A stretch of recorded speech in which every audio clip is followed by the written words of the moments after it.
اللہ الرحمن الرحیم والصلاة والسلام علی رسولہ الکریم اما بعد۔ محترم سامعین و ناظرین، السلام علیکم ورحمۃ اللہ وبرکاتہ۔ میں ہوں حافظ محمد شعبان، اپنے چینل نور اسلام سے آپ سے مخاطب ہوں اور آپ کو خوش آمدید کہتا ہوں۔ آج ہم بات کریں گے خواب میں فرشتہ دیکھنے کے حوالے سے۔ اس کی مختلف صورتیں ہیں جن کی مختلف تعبیریں ہیں۔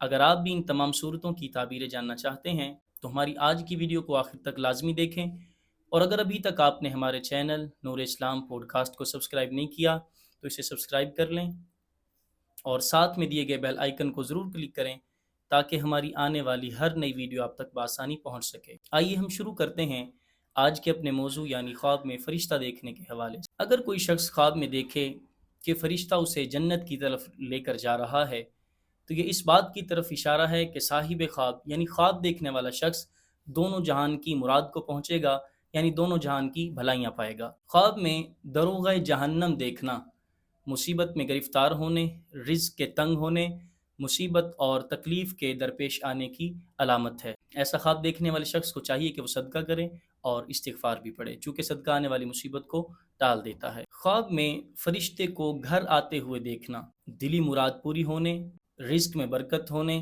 فائدہ پہنچنے اور بیٹا پیدا ہونے کی علامت ہے۔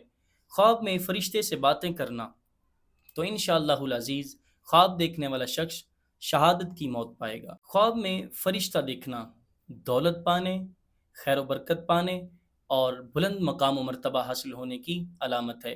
خواب میں موت کا فرشتہ دیکھنا تکلیف کے آنے، مصیبت میں گرفتار ہونے اور موت کی علامت ہے۔ ایسا خواب دیکھنے والے شخص کو بھی صدقہ کرنا چاہیے، چونکہ صدقہ آنے والے مصیبتوں کو ٹال دیتا ہے۔ خواب میں فرشتوں کو آسمان سے اترتے ہوئے دیکھنا تو اگر خوبصورت شکل میں دیکھے تو ملک میں امن اور آسائش کی علامت ہے۔ خواب میں فرشتوں کے ساتھ اڑنا یہ بھی شہادت کی علامت ہے، اور خواب میں فرشتوں کی جماعت دیکھنا خیر و برکت حاصل ہونے، بلند مقام و مرتبہ حاصل ہونے اور عزت و راحت پانے کی علامت ہے۔ مزید اسی طرح کی ویڈیوز دیکھنے کے لیے ہمارے چینل نور اسلام پوڈ کاسٹ کو سبسکرائب کریں، ویڈیو کو لائک کریں، شیئر کریں، اور اگر آپ بھی اپنے کسی خواب کی تعبیر جاننا چاہتے ہیں تو کمنٹ باکس میں یا واٹس ایپ نمبر پہ ہم سے رابطہ کر سکتے ہیں۔